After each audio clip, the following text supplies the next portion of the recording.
I gave the HOA 90 days to tell the truth.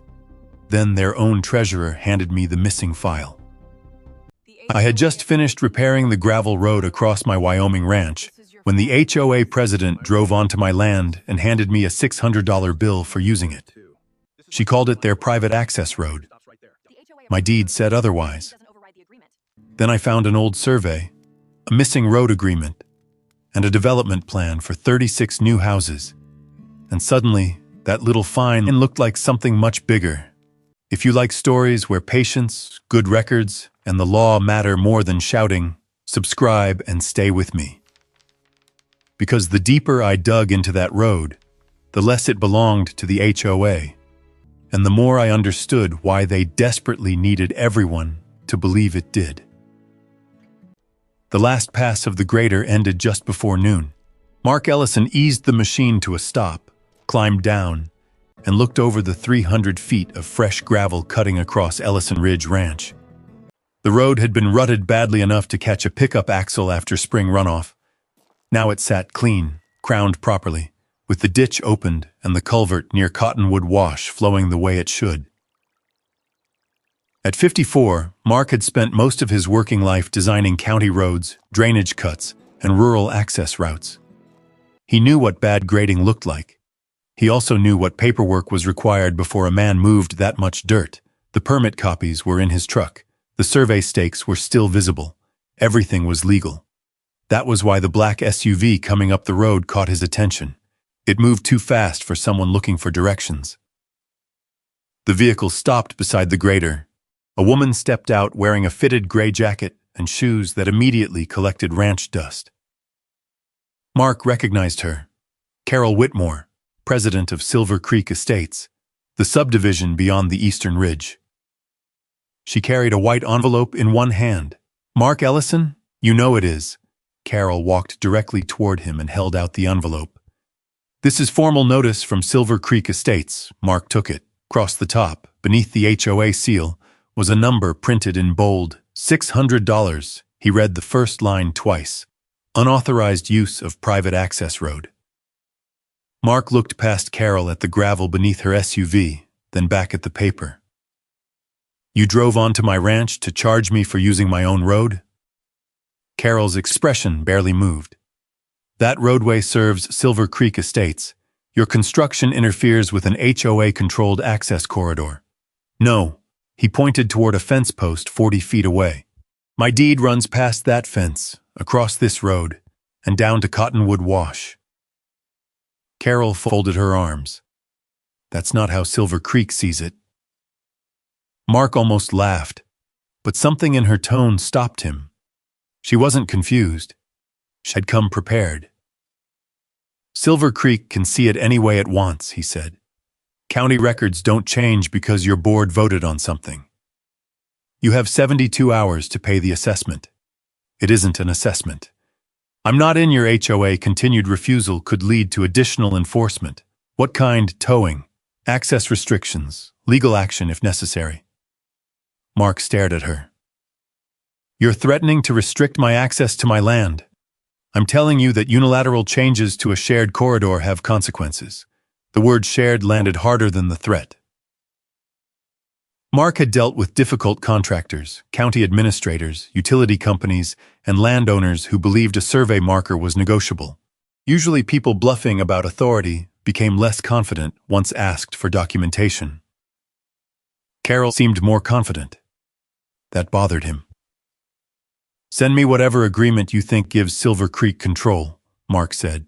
"You've been sent notice. That isn't what I asked." For the first time, irritation flickered across her face. "You should pay the $600, Mark. This will become much more expensive if you insist on making it difficult." She turned before he answered. The SUV backed around the grader, tires grinding against the gravel Mark had paid for, then disappeared toward the subdivision. He remained beside the road with the invoice in his hand. $600 wasn't enough to matter. The claim behind it did. That evening, Mark ate reheated stew alone at the kitchen table. The ranch house had been too quiet since his wife died 3 years earlier. He had learned to live with that quiet by keeping his days full.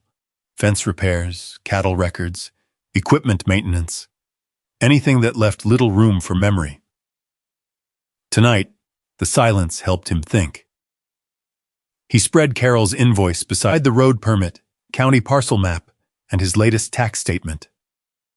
Owner, Mark Ellison, Ursula's Ellison Ridge Ranch. Nothing complicated, nothing disputed. He read Carol's notice again. Unauthorized use, HOA-controlled access, 72-hour deadline. None of it fit. If Carol simply wanted to bully a neighboring rancher, there were easier ways to do it. A drainage complaint.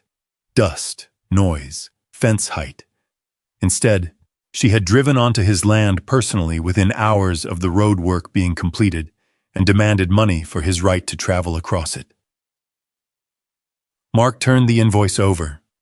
Blank. Then he looked at the front again. Near the bottom, beneath the payment instructions, one line appeared in smaller type. Western Access Corridor, HOA controlled. He stopped. Western Silver Creek sat east of his ranch. Why would their paperwork describe his road as their Western Access Corridor? Mark stood, crossed the kitchen, and opened the narrow closet beside the mudroom. On the bottom shelf sat an old steel document box that had belonged to his father. Surveys, deeds, fence agreements, county correspondence going back decades. Mark carried the box to the table and set it beside Carol's $600 demand. The latch clicked open. For the first time that day, he forgot about the fine. He wanted to know why Silver Creek needed his road badly enough to pretend it already belonged to them. Mark worked through the steel box until nearly midnight. His father had kept everything. Tax receipts, fence agreements, handwritten maintenance notes, surveys folded along weakening creases. Near the bottom, Mark found a county plat dated 1983. He spread it beside Carol's invoice. Ellison Ridge Ranch occupied the center of the map. Cottonwood Wash curved along the eastern side. Beyond it sat empty acreage labeled for proposed residential development. Silver Creek didn't exist yet, but a narrow shaded strip crossed the ranch road. Beside it, someone had written, "Temporary construction access." Mark leaned closer. Another note followed the line toward Cottonwood Wash. Permanent access to be established east of Wash upon completion of development improvements. He sat back. That was enough to make a phone call. Nathan Cole arrived the next morning in an old green pickup with a steel survey cane behind the seat. He was 67, retired from county surveying, and had known Mark's father well enough to recognize his handwriting on the plat. Nathan studied the document on Mark's tailgate. "I remember this subdivision. You remember the road? I remember an argument about it." That got Mark's attention. Nathan pointed toward the eastern pasture. "Let's find the original line." They followed the fence through waist-high sagebrush. Mark carried the old plat, while Nathan checked measurements against reference points that had survived 40 years. A rock outcrop, an irrigation marker, the corner of an old cattle fence. Near the road, Nathan stopped. "The HOA map you showed me puts their boundary about here." He planted his cane in the dirt, then he walked east. 10 feet, 15, 20. At nearly 25 feet, he kicked aside dry sage and crouched. Something rust-colored showed beneath the roots. Nathan cleared the soil with his glove, an iron survey pin, still seated exactly where the 1983 plat said it should be. Mark looked back toward the road. If the pin was correct, Silver Creek's newer map had pushed its apparent boundary almost 25 feet onto Ellison Ridge Ranch. "That isn't a rounding error," Mark said. "No." Nathan stood slowly, "and survey pins don't walk 25 feet by themselves." They returned to the tailgate. Nathan traced the shaded corridor with one finger. "This was never ownership, Mark. The developer needed heavy equipment access while they were building Silver Creek. Your father allowed temporary use because their permanent entrance wasn't finished. Did he sell them an easement? Not according to this." Nathan tapped the notation. Temporary construction access. Different animal. Mark looked toward the ridge. For years, Silver Creek residents had driven across a portion of his ranch road to reach the county route. Nobody in the Ellison family had challenged it. His father had treated neighbors like neighbors, and Mark had done the same. But courtesy wasn't ownership. What happened to the permanent road? Nathan gave him a long look. That's what bothers me. They drove east toward Cottonwood Wash. Nathan stopped where the old plat showed the future connection. On the far side stood Silver Creek fencing, a drainage swale, and several mature cottonwoods. No road, no abandoned roadbed, no sign one had ever existed. Nathan checked the plat again. The developer was supposed to establish permanent access over there before the temporary arrangement ended. But they never did. Looks that way. Mark stared back toward his ranch road. The meaning of Carol's invoice shifted again. Silver Creek had been using a temporary route for decades. Now its president was calling that route HOA property and charging the actual landowner $600 to use it. Could 20 or 30 years of use make it theirs? Mark asked. Don't guess about that, Nathan said. You need a property attorney to read the recorded instruments. Long use can create arguments. It doesn't magically rewrite a deed. That was the kind of answer Mark trusted. No promises, just records. Nathan rolled the plat carefully, then stopped halfway. There's something else. What? The temporary access wasn't free. Mark waited. Nathan pointed to a small reference number beside the shaded corridor. That number ties to the original development agreement. I remember because your father argued about maintenance. He wasn't going to let construction traffic tear up his ranch road while he paid to repair it. So the developer maintained it? They were supposed to. And when the homeowners association assumed the development obligations, that responsibility should have followed the agreement. Mark thought about the gravel invoice sitting on his kitchen table, then the culvert he had bought, the greater fuel, years of repairs. You think Silver Creek was supposed to be paying for this road? I think we need the recorded agreement before saying exactly what they owed. Nathan handed the plat back. But I've watched you maintain this road for years, Mark. I've never once seen Silver Creek doing it. The ranch went quiet around them. Mark looked from the exposed iron pin to the road stretching toward the subdivision. Yesterday, Carol had made him feel as though he were defending something obvious. Today, the question had changed. If Silver Creek never owned the road, never built the permanent connection, and never honored the conditions attached to its temporary access, why was Carol acting as though everyone, including Mark, needed her permission to use it? Nathan climbed into his pickup, then paused with the door open. Don't call her yet. I wasn't planning to. Good. Get the original agreement first. He started the engine, then looked back at Mark, because there's one more condition attached to this access, and I don't think they've honored it. Mark watched the green pickup disappear through the dust. Then he looked down at Carol's $600 invoice. For the first time, it didn't look like a threat. It looked like evidence.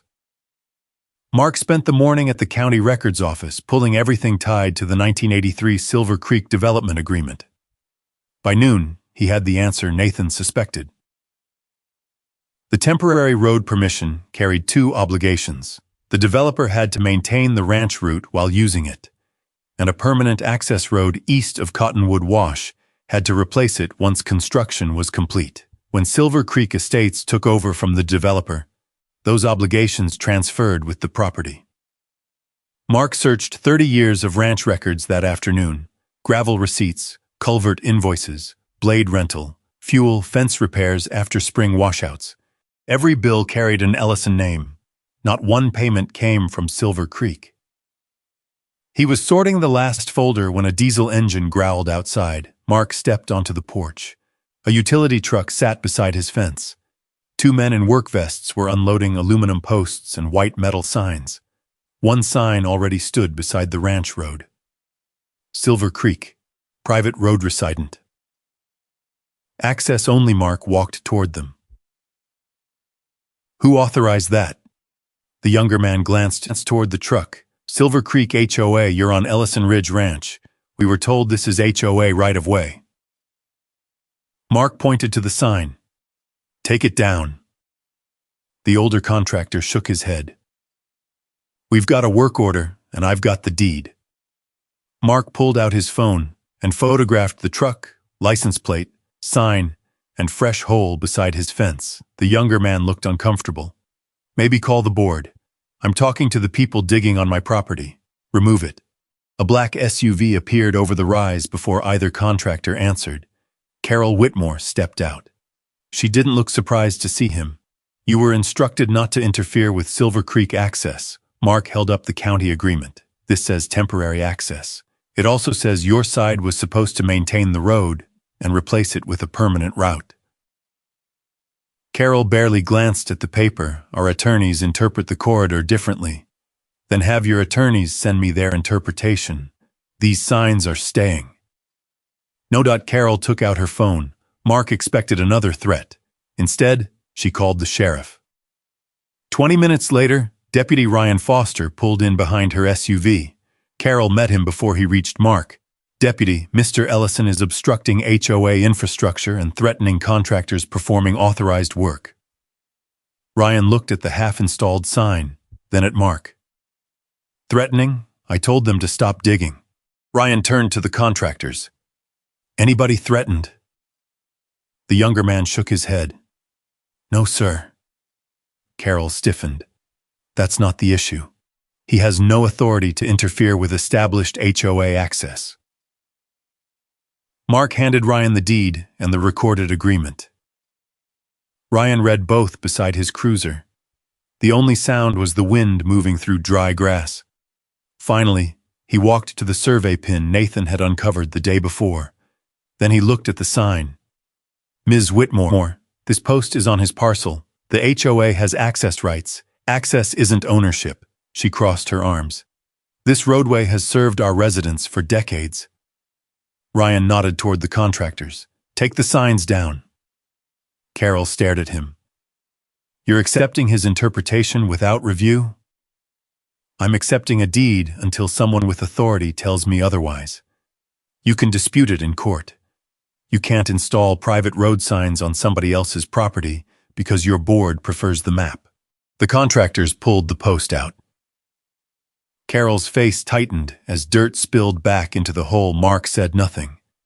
That seemed to irritate her more. When the second sign was loaded onto the truck, Carol stepped closer.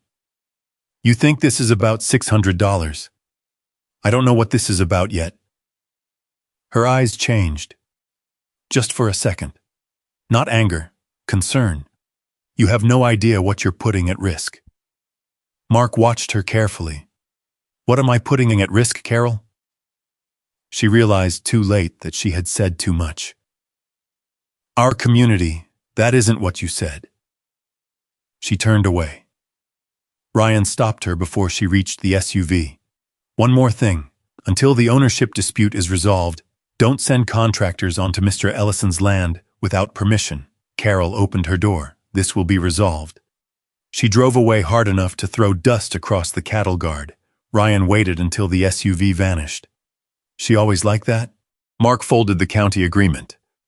Apparently I've been lucky. Ryan looked toward Silver Creek. Keep copies of everything. I intend to. That evening, Mark placed the removed sign against the barn wall beside Carol's original $600 invoice. 2 pieces of paper and metal, both claiming the same thing. Control. But Carol's last words bothered him more than either. You have no idea what you're putting at risk. If she truly believed the road already belonged to Silver Creek, there was nothing to put at risk. She could have produced the deed, the easement, or the court order and ended the argument. Instead, she had sent contractors, then the sheriff, then a warning. Mark looked toward the ridge separating his ranch from Silver Creek Estates. Carol wasn't fighting to protect a road she believed she owned. She was fighting to protect something that depended on controlling it. And whatever that something was, Mark intended to find it. 2 days later, Laura Bennett called from her office in town. I found your answer. Mark drove in with the original plat, Carol's $600 invoice, and copies of the temporary access agreement in a canvas folder on the passenger seat. Laura had already covered half her desk with county filings. At the center sat a preliminary development application stamped 3 months earlier. Silver Creek Development Group, 36 proposed homes. Mark read the site description, then looked at the map. The new lots sat west of the existing subdivision, tucked behind the ridge above Cottonwood Wash. One bold line ran from the project toward the county road, straight across Ellison Ridge Ranch. Laura tapped it. They need 2 emergency access routes before final approval, and this is supposed to be one of them. According to their filing, yes. Mark leaned closer. The line across his property had a label: Silver Creek West Access. No mention of Ellison Ridge Ranch. No temporary use notation. Nothing showing that the ground beneath it belonged to someone else. They filed this like they already control my road. Laura nodded. That's why Carol cares. The room went quiet. The $600 invoice suddenly made sense in a way Mark didn't like. Laura picked it up. This language matters. HOA controlled. Western Access Corridor. If she creates enough records using the same description, she may be trying to make the road look settled before anyone asks harder questions. That doesn't give them ownership, no. But it can muddy a development review, especially if nobody challenges it. Mark looked again at the 36 lots. Homes meant construction loans, utility extensions, investor money, county approvals. A road that had seemed like a petty HOA dispute now sat under something much larger. How much is the project worth? Enough that somebody will fight hard to keep it moving. That evening, a silver minivan pulled into Mark's driveway. Sarah Mitchell stepped out alone. Mark knew her by sight from Silver Creek, but they had never spoken more than a few words. She held a folded HOA notice. I hope I'm not crossing a line. You're fine. Sarah glanced back toward the ridge. Carol's been telling everyone you're trying to take away our road. I'm trying to figure out why she thinks it's hers. Sarah gave a tired laugh. That's not what she says. She handed him the paper. Special assessment. Western infrastructure planning. The amount wasn't huge, but every homeowner had been charged. When did this go out? About 4 months ago. Mark looked up, before Carol ever fined him. Sarah continued. There was a closed board session after people started asking what Western infrastructure meant. Carol told us it was preliminary planning and not to worry. Anything else? Sarah hesitated. At another meeting, Robert Gaines asked whether they should contact you. The treasurer. She nodded. Carol shut him down. She said the Ellison agreement was a board matter, and nobody was to discuss it outside executive session. Mark felt the pieces locked together: the development application, the special assessment, the phrase Western Access Corridor, the old agreement. Carol had been preparing something long before she drove onto his ranch. Did she say what the Ellison agreement was? No. Did anyone ask? Robert did. What happened? She ended the discussion. Sarah folded her arms against the evening chill. People in there are scared of her, Mark. She fines them for stupid things. Trash cans, parking, fence stain. Most folks decided years ago it was easier to keep quiet. Mark thought about the contractors beside his fence, then Ryan forcing the signs back into their truck. She's counting on that. Sarah nodded. Before leaving, she said, if this turns ugly, don't assume everyone in Silver Creek is against you. I don't. That seemed to relieve her. After she drove away, Mark called Laura. He read the special assessment language over the phone, then told her about the closed session reference to the Ellison agreement. Laura was silent for a moment. That's useful. Useful enough? Not yet. Mark knew what she meant. They could prove Carol wanted the road. They could prove the development needed it. They could prove she had discussed his property before the $600 invoice. But they still could not prove she knew the road was never hers when she made the claim. "That's the missing piece," Mark said. "Exactly." That night, he placed the special assessment notice beside the developer map on the kitchen table. 36 boxes representing homes stared back at him from behind the ridge. For the first time, he saw the real stakes. Carol wasn't trying to win an argument over gravel. She was trying to make his land look like part of a project before anyone could stop her. At 11:18 p.m., headlights swept briefly across the front window. Mark stood. A vehicle slowed near this mailbox, then accelerated away. He waited a few seconds before stepping outside. The road was empty. Inside the mailbox sat a plain manila envelope with no stamp and no return address. Mark carried it to the kitchen and opened it. One photocopied page slid onto the table. "Confidential, Silver Creek Estates Board Minutes." A single sentence had been underlined in black ink. "Delay formal contact with Ellison ownership until development approval is secured." Mark read it twice. Someone inside Carol's own board had just opened the door. The next morning, Laura Bennett examined the photocopy under the light beside her desk. "No signature," she said, "but it's real. It looks real. That's different." She tapped the underlined sentence. "Delay formal contact with Ellison ownership until development approval is secured." Mark sat across from her. "So they knew I mattered before Carol fined me. They knew your ownership mattered. What we still need is the full context." Laura slid the page back. "Don't confront Carol with this. If whoever gave it to you is inside the board, we don't want to expose them before we know what else exists." Mark didn't like waiting, but waiting had kept him out of trouble so far. He drove home and stopped at the hardware store on the way. By afternoon, trail cameras covered the main ranch gate, the old survey corner, the temporary access route, and the fence line nearest Silver Creek. Mark mounted them where they could record without interfering with residents who were still lawfully using the road. Every card was labeled, every camera clock synchronized. He started a log date. Time, vehicle, person, action, no guesses, no adjectives, just facts. The ranch had been lonely since his wife died, but loneliness had taught Mark something useful. Silence could be productive if you knew what to do with it. 2 days later, a blue pickup stopped beside his barn. Robert Gaines stepped out. Mark recognized him from Silver Creek meetings. Late 60s, lean, gray hair, the kind of man who looked uncomfortable being noticed. "You got the envelope?" Mark studied him. "You left it?" Robert nodded. "I'm the treasurer. I know. That's why I shouldn't be here long." Mark opened the barn door and motioned him inside. Robert didn't sit. "Carol's been pushing this development for nearly a year. She calls it protecting property values." 36 houses? Yes. And the road? Robert looked toward the open doorway. "She said access was already handled."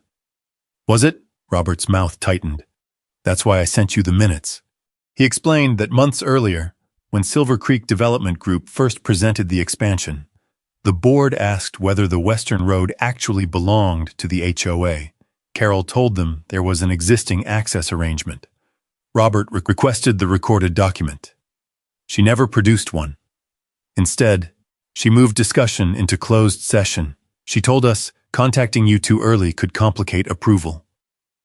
Mark felt anger rise but kept his voice level. Did she ever say the road belonged to Silver Creek? Constantly. Did she have proof? Not that I saw. Robert looked down. "I should have pushed harder." Mark didn't answer that. Regret wasn't evidence. "Do you have the original minutes?" "Board server does." "And development correspondence?" Robert hesitated. Laura had warned Mark not to pressure the source, so he simply said, "If you decide to bring anything forward, give it to my attorney." "Not me," Robert nodded. "That's smarter." Before leaving, he added one thing. "Carol's scared now." "Of me? No. Of the county looking backward instead of forward." That sentence stayed with Mark. That evening, he checked the trail cameras.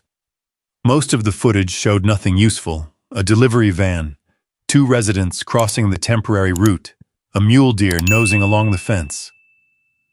Then camera 4 triggered at 3:17 that afternoon. A Silver Creek contractor truck stopped near the original iron survey pin Nathan had uncovered. One man stepped out carrying a shovel. Another walked the fence line with a clipboard. Mark watched the clip once, then again. The man with the shovel crouched beside the survey corner, scraped away dirt, and studied the iron pin. He didn't touch it, not yet. He stood, walked farther west into Ellison Ridge Ranch, and drove a short wooden stake into the ground. Then he photographed it from 3 angles. The second man pointed toward the road. They talked for less than a minute before returning to the truck. Mark froze the image. The wooden stake sat well inside his property, exactly where Silver Creek's newer map claimed the boundary ran. He called Laura. "I've got something." "What kind?" "A contractor just marked a new line near the original survey corner." "Did they move the iron pin?" "Not on this clip." "Then don't touch anything." Mark looked toward the darkening pasture. "What do I do?" "Save the footage in 3 places. Call Nathan tomorrow. We document the original pin before anybody comes back." Mark ended the call and copied the file to his computer, an external drive, and cloud storage. At 6:42 the next morning, camera 4 triggered again. The same truck returned. This time, the man brought a shovel directly to the original survey corner. Mark watched him kneel, watched dirt come up, watched his hands disappear around the iron pin. Then the contractor carried something metallic toward the newer wooden stake. Mark stopped the video. For several seconds, he said nothing. Carol's $600 invoice had been aggressive. The fake HOA signs had been arrogant. This was different. Someone was no longer trying to describe the boundary differently. Someone was trying to change what the ground itself appeared to say. Mark called Nathan before sunrise. By 8, Nathan was standing beside camera 4 with a county survey technician and Deputy Ryan Foster. The original iron pin was gone. In its place sat a shallow hole. 27 feet west, near the wooden stake the contractor had planted the day before, a newer metal marker had been driven into the soil. Nathan stared at it for a long moment. "That isn't a survey correction." Ryan looked at him. "You sure?" Nathan pointed toward the reference monuments on the old plat. "Absolutely. They measured from the rock outcrop, the irrigation marker, and the surviving fence corner. Then they measured again. The result did not change. The new marker shifted the apparent Silver Creek boundary 26 feet, 11 inches, into Ellison Ridge Ranch. Just enough to pull more of Mark's road inside the line shown on the developer's expansion map. Nathan signed the field notes. The county technician photographed everything. Ryan took Mark aside. "You have the footage backed up?" "3 places. Good." He looked toward Silver Creek. "I'm opening a report. Don't accuse anyone publicly until we know who ordered the contractor." Mark nodded. He didn't need to accuse anyone. The evidence already had a direction. By noon, Laura had copies of the survey results and the camera footage. "This changes the posture," she said, meaning, until now, Carol could claim confusion. Old records, competing interpretations. This makes that harder. "Can we stop them?" "We can stop reacting." That afternoon, Carol answered in the only way she seemed to know. Noise. A county drainage inspector arrived because of a complaint that Mark's road grading threatened runoff toward Silver Creek. Mark walked him through the crown, ditch, and culvert. The inspector took measurements. No violation. An hour later, animal control called about cattle allegedly blocking community access. Mark's cattle were behind fence. The complaint was closed. Then came an email alleging dust from the road created a public nuisance. Then another claiming Mark had altered a protected drainage channel. Each one required time. Each one went nowhere. Mark wrote every date into the same log as the cameras. No insults, no assumptions, just facts. At dusk, Carol's SUV stopped outside the ranch gate. She stayed on the public side this time, Mark walked down but did not open it. "You're creating serious problems for yourself," she said. Mark rested one hand on the top rail. "Did you send someone to move my survey marker?" Carol's expression did not change. "I don't know what you're talking about." "The sheriff does." A pause.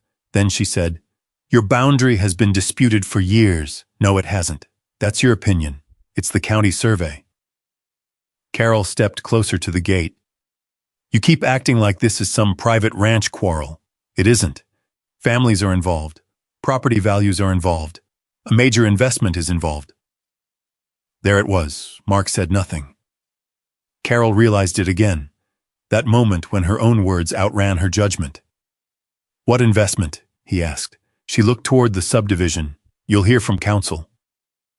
She walked back to the SUV. Mark watched her leave. Then he called Laura. "She just mentioned a major investment." "That helps," Laura said. "Not enough, no. But we don't need her to confess at the gate."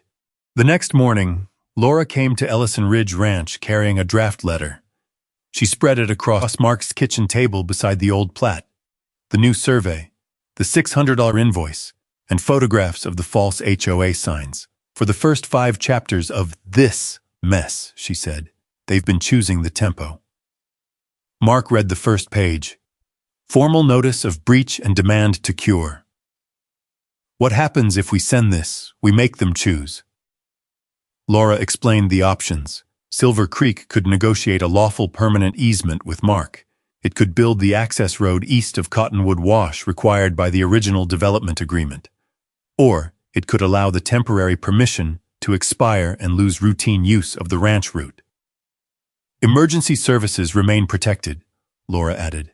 "I want that explicit." Mark nodded. The residents had not moved his boundary. Carol had. "How long?" 90 days. Mark looked at her. "That gives them time. That's the point." He read the draft again. For weeks, Carol had tried to make urgency work against him. 72-hour fines, complaints, contractors, sheriff calls. Now the clock would belong to Mark, not because he was threatening anyone, because the documents finally gave him enough ground to stop defending and start demanding. Laura slid a pen across the table. "If we send this, we do it once. Clean. No public argument. No improvising." Mark signed. Outside, the ranch road ran quiet beneath a hard Wyoming sky. 90 days. For the first time since Carol handed him that $600 bill, Mark knew exactly when the next part of the fight would end. Laura served the notice by certified mail and filed copies with the county. Silver Creek had 3 lawful choices: negotiate a permanent easement, build the access road east of Cottonwood Wash that should have existed decades ago, or let the temporary permission expire. Emergency access would remain protected. Residents would not be trapped. Carol still told them they would be. By day 12, Silver Creek mailboxes carried a red letter notice warning that Mark Ellison was attempting to sever essential community access. By day 19, the HOA scheduled an emergency meeting and asked homeowners to approve litigation funding. Sarah Mitchell called Mark afterward. She told everyone, "You're trying to close us in." "I'm not. I know that. But most of them haven't seen your notice." Mark looked at Laura. She shook her head. "Don't fight newsletters with newsletters." So he stayed quiet. That decision cost him. At day 31, 3 residents stopped Mark near the ranch gate and demanded to know why he was holding the road hostage. He handed each of them a copy of the cure notice. One man read the first page twice. "You're giving the HOA 90 days to fix this?" "Yes." "And emergency vehicles still get through?" "Yes." The man looked embarrassed. "That's not what Carol said." Mark simply replied, "Read the rest." The cracks widened. At day 47, Sarah attended another HOA meeting. This time, when Carol described the road as long-established Silver Creek property, Sarah stood up. "Then why do the old board minutes call it the Ellison Agreement?" The room went still. Carol answered too quickly. "Those minutes are confidential. That wasn't my question. Carol banged her hand against the table. This meeting is not going to be hijacked by incomplete documents leaked by people with an agenda. Robert Gaines sat 2 chairs away. He did not speak, but Sarah saw him lower his eyes. At day 60, Laura received the first formal response from Silver Creek's attorney. No offer to negotiate. No plan to build the permanent road. Just a demand that Mark withdraw the notice and recognize historic community rights. Laura slid the letter across her desk. They're still pretending the old use is enough. So they're choosing war. They're choosing delay. Mark looked at the calendar. 30 days left. By day 74, the delay stopped working. Residents had begun asking for records. The special assessment was under scrutiny. 2 board members wanted an independent legal opinion, and Robert Gaines resigned. He came to Laura's office carrying a banker's box. I should have done this sooner, he said. Laura opened the lid. Meeting packets, invoices, email printouts, development correspondence, 20 years of road-related records. Robert pointed to one folder. That's the one Carol kept separate. Mark watched Laura open it. On top sat a letter from Silver Creek Development Group dated 11 months earlier. Laura read the first paragraph silently. Then again. What? She handed it to Mark. The developer's language was plain. Final approval of the proposed 36-home western expansion depended on securing a valid permanent easement across Ellison Ridge Ranch for the required secondary access route. Mark kept reading. The letter specifically warned that historic temporary use did not establish HOA ownership. At the bottom was an acknowledgement signature. Carol Whitmore. Mark stared at it. She signed this before she fined me. 11 months before. Robert nodded. She knew. Laura turned to him. Did the board see this? Not the full letter. What did Carol tell you? That council had confirmed the western route was secure. Mark felt something inside him settle. For months, Carol's defense had been built around confusion. Old maps, historic use, different interpretations. That defense had just disappeared. She had been told, in writing, that the road belonged to Mark and that the expansion needed his permission. Then she charged him $600 to use it. Laura returned to the file. There's an attachment. Robert looked away. That's why I brought the whole box. Laura pulled out a 3-page memo on Silver Creek letterhead. The first page carried Carol's name. The title read, Western Access Control Strategy. Mark read the first line, then he stopped. Carol had proposed avoiding direct easement negotiations until the project was further along. Instead, she wanted Silver Creek to establish a stronger administrative record showing continuous HOA control and regulation of the road. Mark looked at Laura. The fine, yes. The signs, yes. The shared corridor language. Laura nodded. All of it may have been part of this. The room felt very quiet. Outside, traffic moved past the law office as if nothing had changed, but everything had. Carol had not mistaken Mark's road for HOA property.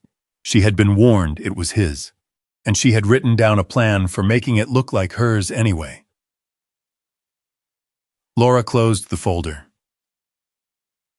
We're done guessing. Mark looked at the calendar on her wall. 16 days remained.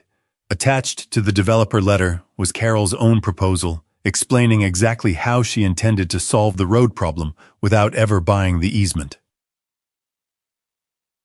Laura read the memo aloud in pieces. Establish administrative history. Document community regulation. Clarify continuous HOA control. The language was careful. That made it worse. Carol had never written, take Mark Ellison's road. She had written a plan for creating enough paperwork that, months later, a county reviewer or investor might assume Silver Creek already controlled it. Mark looked at the documents spread across Laura's conference table, the $600 invoice, the Silver Creek private road signs, the phrase Western Access Corridor. The complaints accusing him of interfering with community infrastructure, the contractor's false boundary marker. They no longer looked like separate acts. They were steps. Laura tapped the memo. She needed a record showing the HOA behaved like the authority, and she needed me to behave like a user. Exactly. Mark picked up the original fine. If I paid this, she could point to a payment from the landowner himself and argue you recognized their regulatory control.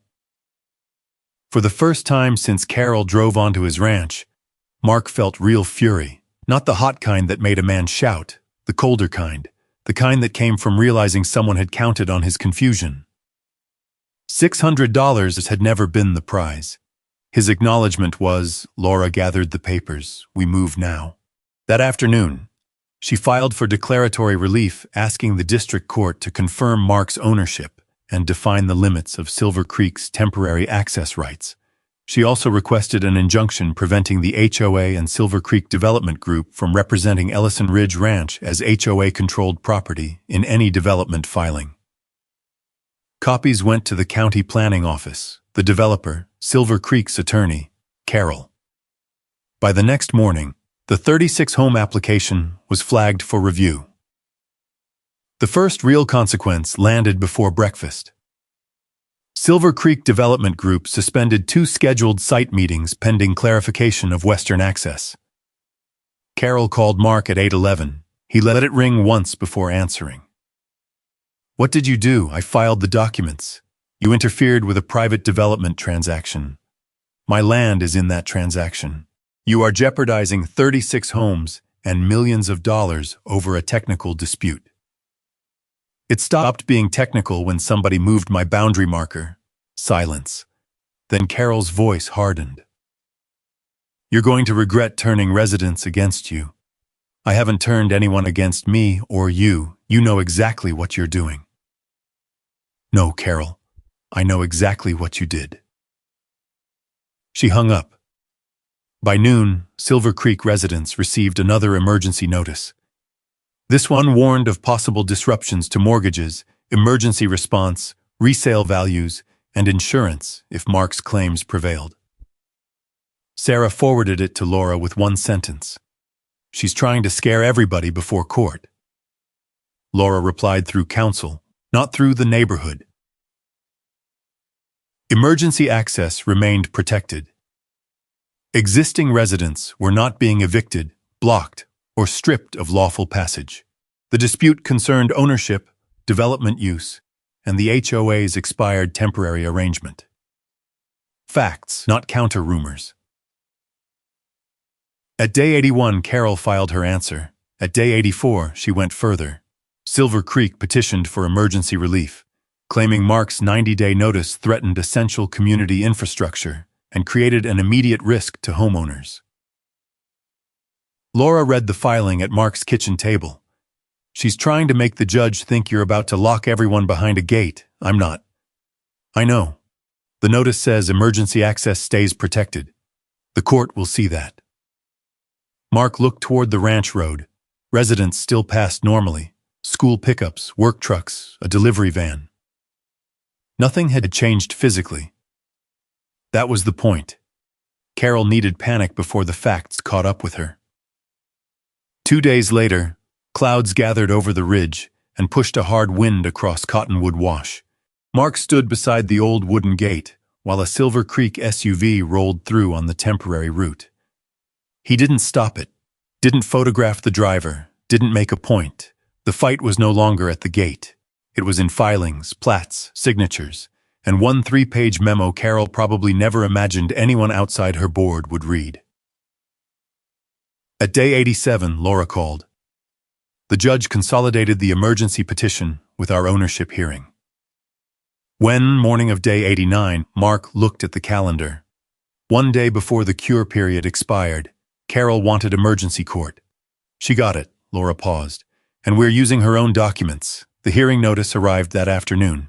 District Court of Western Wyoming, Judge Margaret Hale presiding. Mark set it beside the original $600 invoice. Nearly 3 months earlier, Carol had walked onto his ranch believing paper could create authority. Now paper was about to decide whether Silver Creek had any authority there at all.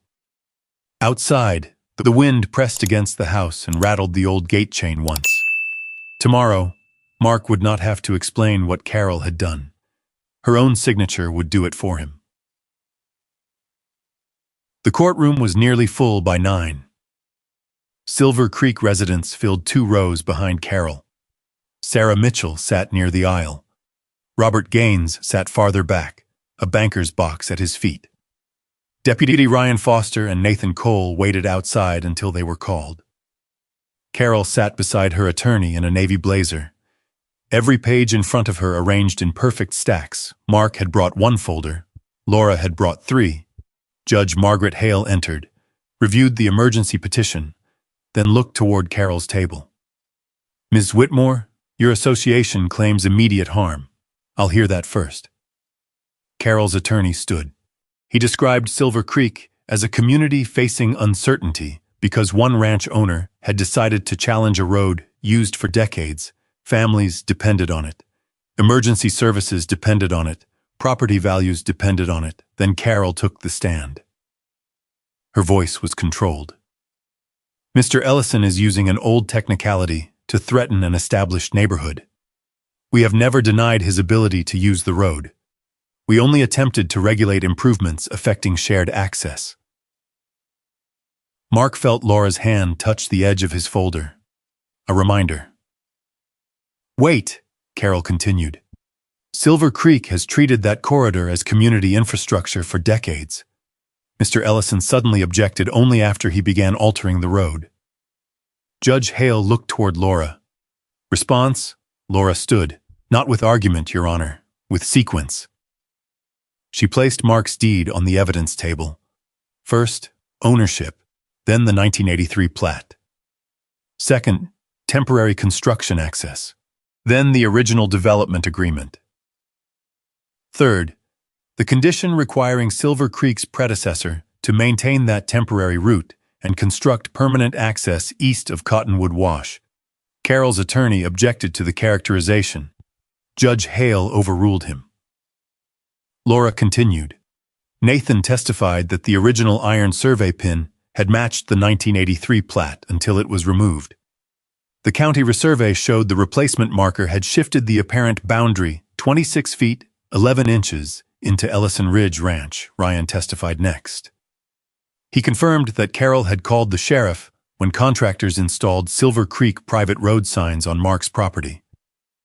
He also confirmed that Mark had never threatened residents, blocked emergency access, or violated the deed records Ryan reviewed.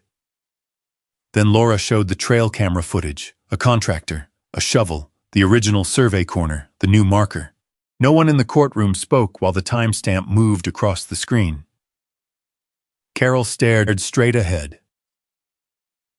Laura did not press the moment. She moved to the next document.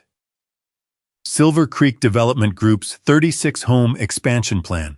This project requires a second emergency access route. Judge Hale studied the map and the proposed western route across Mr. Ellison's ranch. Laura placed Carol's $600 invoice beside it. The wording was enlarged on a display. Western Access Corridor, HOA controlled. Then came the board minutes. Delay formal contact with Ellison ownership until development approval is secured. Sarah lowered her eyes. Several residents behind Carol began whispering. Judge Hale raised one hand. The room settled. Laura opened the last folder. Now we come to knowledge. She handed the judge the developer letter from 11 months earlier. The letter stated plainly that historic use did not establish HOA ownership and that a permanent easement from Mark Ellison would be required for the proposed expansion. At the bottom, Carol Whitmore's signature. Judge Hale read it in silence. Laura placed one final document beside it. Western Access Control Strategy, Carol's own memo, create administrative history, document HOA regulation, delay direct easement negotiations. Laura sat down. For the first time that morning, Carol looked smaller. Judge Hale turned toward her. Ms. Whitmore. Carol straightened.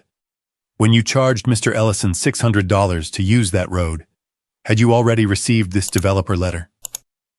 Carol glanced at her attorney. Yes, but… Did you read it? Yes. Did you understand that Silver Creek Development Group believed it needed a permanent easement from Mr. Ellison? Carol's attorney rose. Your Honor, the legal status remained disputed. Judge Hale looked at him. I asked Ms. Whitmore. He sat. The courtroom went still again. Judge Hale lifted the $600 invoice. When you charged Mr. Ellison $600 to use that road, did you already know the land beneath it belonged to him? Carol's face tightened. The association had long-standing use rights. That was not my question. Silence. Mark could hear the ventilation system above them. Judge Hale asked again. Did you know? Carol looked toward the residence behind her, then at the papers carrying her own signature. Finally, she said it. No one gasped. That would have been easier. Instead, the room went completely quiet. Sarah stared at Carol. Robert closed his eyes. Mark felt no rush of victory, only the strange weight of hearing 3 months of pressure reduced to one word. Yes, Carol had known. The fine had not been a mistake. The signs had not been confusion. The paperwork had not been an innocent interpretation. She had tried to manufacture authority over land she knew belonged to someone else. Judge Hale lowered the invoice and looked at the remaining documents. Then we need to discuss exactly what Silver Creek still has a right to use. Carol's attorney stood again, slower this time. Your Honor, regardless of ownership, residents have relied on that road for decades. Judge Hale nodded. And that reliance is why I am separating residents from the association's conduct. She turned to Laura. Mr. Ellison is not seeking to strand homeowners? No, Your Honor. Emergency access remains protected, and he has agreed to temporary supervised residential passage while a lawful permanent route is completed. Mark looked toward the back row. Several residents visibly relaxed. That mattered. Judge Hale reviewed the original development agreement one more time. The court finds that title to the road and underlying land remains with Mark Ellison. Silver Creek Estates holds no ownership interest in Ellison Ridge Ranch. Carol stared at the table. The association is further prohibited from representing this road as HOA property or using it as evidence of controlled access in development applications. The room shifted. Everyone understood what that meant. The 36 houses, Judge Hale continued. Silver Creek Development Group may not rely on Ellison Ridge Ranch to satisfy the secondary access requirement for the proposed expansion absent a new, valid agreement with Mr. Ellison. Carol finally looked up. Her face had gone pale. Her attorney whispered something to her, but she shook her head. Judge Hale was not finished. The temporary historic access arrangement will remain narrowly available for existing residents under conditions approved by the court, while Silver Creek completes the permanent route contemplated in the original development documents. Then she looked directly at Carol. The court will not allow innocent homeowners to absorb the immediate consequences of decisions they did not make. Mark respected that. He had never wanted families trapped behind somebody else's mistake. What he wanted was simpler: his land recognized as his land, his road recognized as his road, and the lying to stop. Judge Hale addressed the boundary issue separately. The county survey would control. The replacement marker had no legal effect. Costs related to restoring the survey corner, documented road maintenance, and property damage would be addressed through settlement or further proceedings. Then she denied Silver Creek's emergency petition. No barricade order against Mark, no declaration of HOA ownership, no recognition of Carol's fabricated paper trail, just the law. The hearing ended without applause. Outside the courthouse, the Wyoming wind cut across the parking lot. Sarah approached Mark first. I'm sorry, you don't owe me an apology. We should have asked questions sooner. You're asking them now. Robert joined them a few minutes later. Behind him, Carol walked toward her SUV with her attorney. No one followed her. 3 weeks later, Silver Creek held an emergency membership meeting. Shaw read the developer letter aloud. Robert explained the closed session minutes and Carol's decision to delay contacting Mark. When the vote came, it was not close. Carol Whitmore was removed as HOA president. No shouting, no celebration, just ballots counted on a folding table under fluorescent lights. Silver Creek's new interim board contacted Laura the next morning. This time there were no threats. They agreed to reimburse documented maintenance expenses, the resurvey costs, and damage related to the disturbed boundary marker. They also withdrew every HOA claim against Mark. The 36-home expansion stalled. Without Mark's road, Silver Creek Development Group did not have the required western access. Rather than fight another losing battle, the new board revived the solution that had been sitting in county records since 1983. Build the permanent road east of Cottonwood Wash. By early spring, survey flags appeared beyond the subdivision, then grading equipment, then culvert pipe. Mark watched from his side of the ridge as a road finally took shape where one should have been built 40 years earlier. Existing Silver Creek residents continued using the temporary ranch route under the court-approved arrangement until the new connection was ready. When the permanent entrance opened, Sarah was one of the last residents to cross Ellison Ridge Ranch. She slowed beside Mark's old wooden gate and lowered her window. "Guess this is goodbye to your road." Mark smiled. "About time." She laughed and drove on. A week later, he removed the temporary access sign. He left the gate. That gate had stood there before Silver Creek existed, and it would remain after the lawyers, board meetings, and development plans were forgotten. Near sunset, Mark walked down to the fence with the original $600 invoice folded in his jacket pocket. The light had turned the dust copper red. For a moment, he thought about the first day Carol drove onto his ranch and told him Silver Creek controlled the road beneath his boots. Back then, he had felt insulted, then angry, then suspicious. Now none of that mattered much. Carol had charged him $600 to use his own road because she believed enough paperwork could make ownership blurry. Instead, every document she created led back to the same truth. The deed, the old plat, the survey pin, the developer letter, her signature. She had tried to turn permission into ownership. In the end, she lost the one road her expansion could not survive without. Mark rested one hand on the wooden gate and looked toward the new road beyond Cottonwood Wash.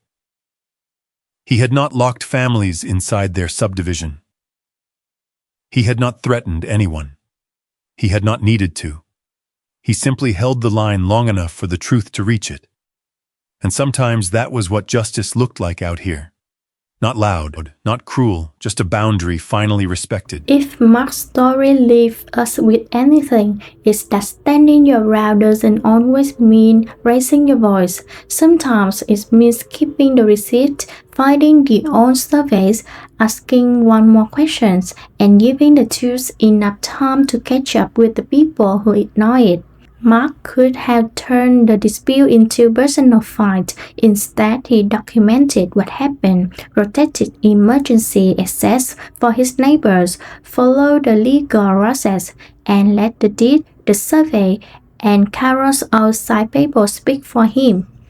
There's sometimes worth remembering in that a boundary isn't disrespectful simply because somebody doesn't like where it's brand. Whether it's a fence line, a piece of land, or a line you draw in your own life, you can defend what belongs to you without losing your dignity or treating innocent people like enemies. And maybe that's what the best part of Mark's ending. The residents got a lawful road, his rent remained his, and a problem that should have been settled decades earlier was finally put right. If you would have handled it the same way Matt did, type yes in the comments. And if you ever deal with an HOA or property rights dispute yourself, you are welcome to share what happened. If stories about ordinary people standing firm, keeping good record, and trusting the law are your kind of stories, subscribe and stay with us. There are more HOA, ranch, and land stories still to come.